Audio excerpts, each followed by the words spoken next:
Let's begin this morning with the immigration crisis. Crossings at the southern border are down more than 50% since the pandemic-era policy known as Title 42 ended last week. But the numbers are still very high, and detention facilities are extremely overcrowded. CBS News senior White House correspondent Weijia Jiang has the very latest. Weijia, good morning.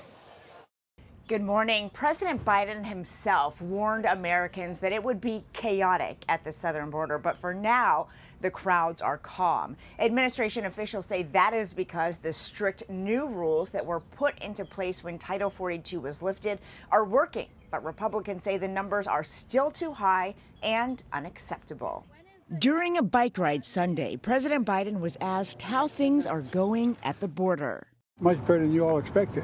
Over the weekend, migrants arrived at border fences for a shot at a new life and for help to survive. Hambre también, tenemos mucha hambre. You're hungry. Hungry, yes. Once they cross, many asylum seekers are transported across the country. But Homeland Security Secretary Alejandro Mayorkas said strict new rules are deterring others from coming. Over the past 2 days, the United States Border Patrol has seen an approximately 50% drop in the number of people encountered at our southern border. On Saturday, Border Patrol agents apprehended 4,200 migrants, compared to more than 10,000 a day, an all-time high in the stretch leading up to the expiration of Title 42. Mayorkas stressed that those who do not qualify for asylum will not be allowed to stay. We've already removed thousands of people who have arrived at our southern border. What the secretary failed to say is that this week has seen more crossings than any week in our history. Congressman Tony Gonzalez took video from inside a Customs and Border Patrol facility in El Paso. Frustrated, he says that some are downplaying the reality. There's over 6,000 people that are in custody. In this particular facility, it's meant to house 1,000 people. It's housing over 3,000. Just this week, there was a migrant child that died in HHS custody. Mayors of border towns are begging lawmakers to find a bipartisan solution, something that has evaded Congress for decades. I think this is not a Democratic or Republican problem. It's an American problem. And things should have been done a long time ago. Another potential challenge, lawsuits that threaten to block officials from releasing migrants who are vetted and screened as they wait for court dates, because that is what they did in the past to help with all that overcrowding. President Biden says he has no plans in the near term to visit the border because he says that would be disruptive. Vlad and Anne-Marie. Weijia, thank you. All right, let's bring in CBS News congressional correspondent Nikole Killion. She's following all of this from Capitol Hill for us. So, Nikole, what are officials saying about this drop in migrants at the border since the ending of Title 42? We know, a new policies have been put in place. So what are they saying? Well, basically, from the point of the administration, they continue to argue that they have made preparations and that they are working, in this perspective of many Republicans here on Capitol Hill. There is concern that even though the numbers may be down now, there's still concern about a potential surge in the coming weeks. And so it's just unclear exactly how this might play out, even with more stringent policies by the administration. There have been some legislative efforts to temporarily extend Title 42 without the health provisions attached, just to, extend those authorities.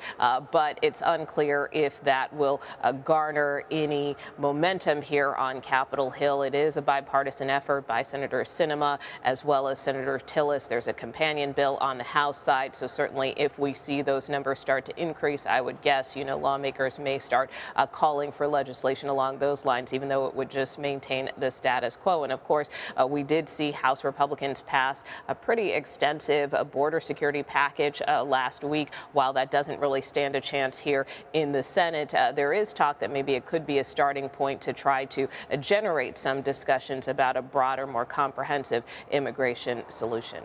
That would be nice, but I think administration after administration has promised and not succeeded. But hope springs eternal. Top congressional leaders are expected to meet with President Biden as early as tomorrow to discuss the debt ceiling. What's the latest that you're hearing on this? Well, we expect those talks to resume in earnest Tuesday, and the hope is that there can be some meaningful progress. Of course, there was supposed to be a meeting last Friday, and that got pushed off because most of the principals, president and congressional leaders included, felt that they wanted to give their staffs more time to talk. We know that they met again over the weekend, so the hope is that they can kind of make some progress in terms of where both sides come down on this issue. We know the White House continues to argue for a clean up or down vote on raising the debt ceiling. That is something that many Republicans aren't really amenable to. They feel that there needs to be some type of spending reforms attached. So we know they're tossing around a lot of ideas. Again, we saw the House pass a debt limit bill a couple of weeks ago. And so some of those components of that bill are some of the things that are under discussion. Should there be some additional spending reforms, whether that's clawing back unspent COVID funding, whether that is looking at the issue of permitting reform, which is something that both Democrats and Republicans would like, as well as perhaps some kind of budget caps deal, whether that's for 2 years, 10 years. You know, those are some of the ideas that are under discussion to try to reach some type of compromise between both of these positions. We know that President Biden's heading out of town this week, though. He's going to the G7 summit in Japan. Are there any concerns that that might have an impact on talks?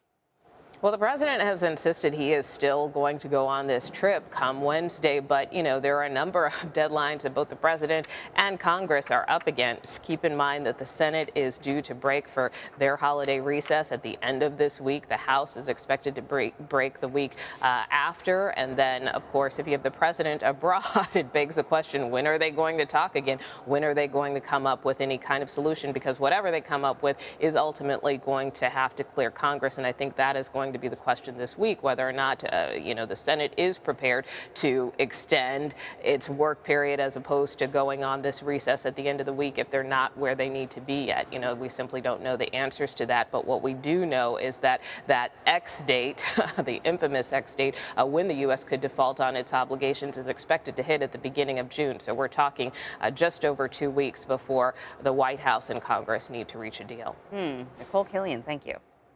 You bet.